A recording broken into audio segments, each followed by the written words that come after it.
Good morning. It's a Monday, and what a great, fabulous day to start a video series on how to eat clean. When I talk to people about eating clean, it can be very confusing. It can be very confusing for me. So I just want to throw that out there. It's such a broad spectrum. It can mean so many different things to so many different people. I can be super extreme when it comes to clean eating, and that can really, really push people away.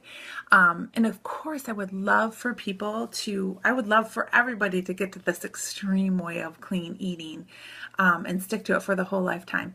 However, that can be super unrealistic and it can really scare people away. So I want to take this approach.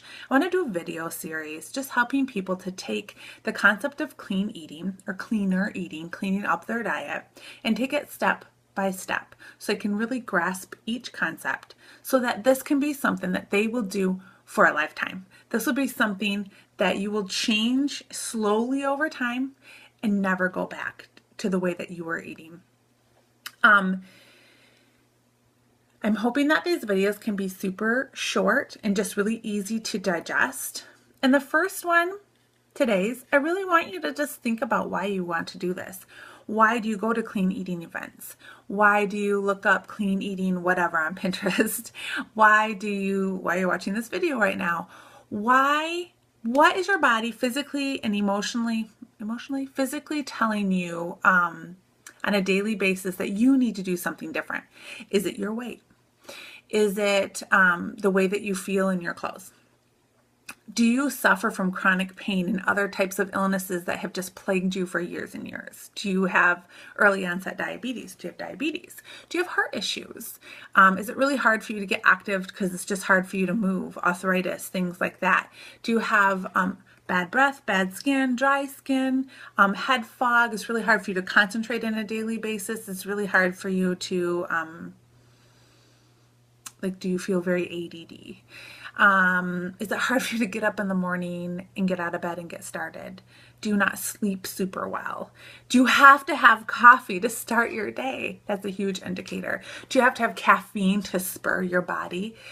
You're killing your adrenal glands when you do that. And so you're slowly, not to get into a huge lesson, but you're slowly dragging your body down and wearing your body down just to get that little bit of a high to get yourself going throughout the day.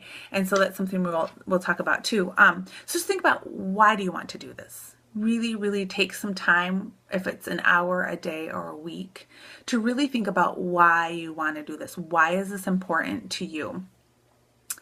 How do you feel now? We just talked about that. And how do you want to feel? Think about how you feel now and think about how you want to feel.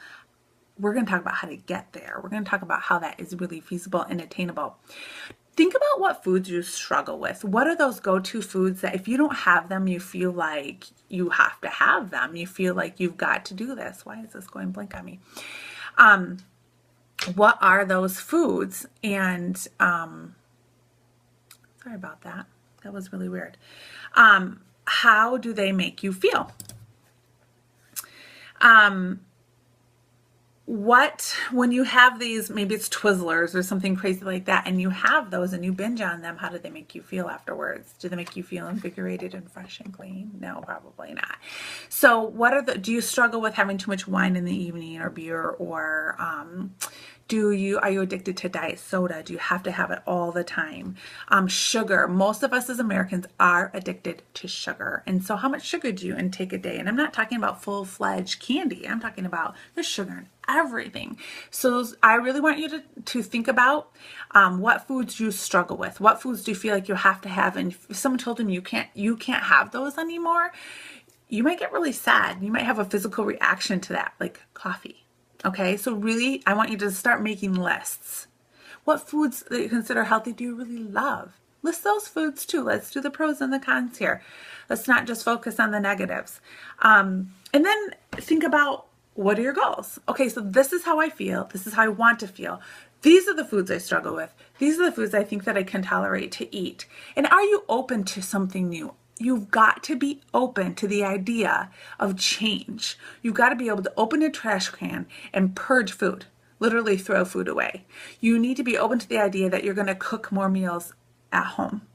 and prep. There's going to be a prepping session. You've got to be open to the idea that change is hard and requires work. And if you are not willing to put work into yourself and your family and your health, nothing is going to change ever. And if that's the type of attitude and character that you have, it's not just food that's going to plague you your whole life. Problems are going to come in, and if you can't change, if you can't make something different happen, it's like that, then nothing's ever going to change. It's like that saying where, like, if you continue to do things the same way, you're going to get the same results. You're going to fall back into the same habits. So I want you to take a journal or paper or list or whatever over the next couple hours, days, or even weeks. I want you to journal all this. I want you to really think and pray and meditate on why.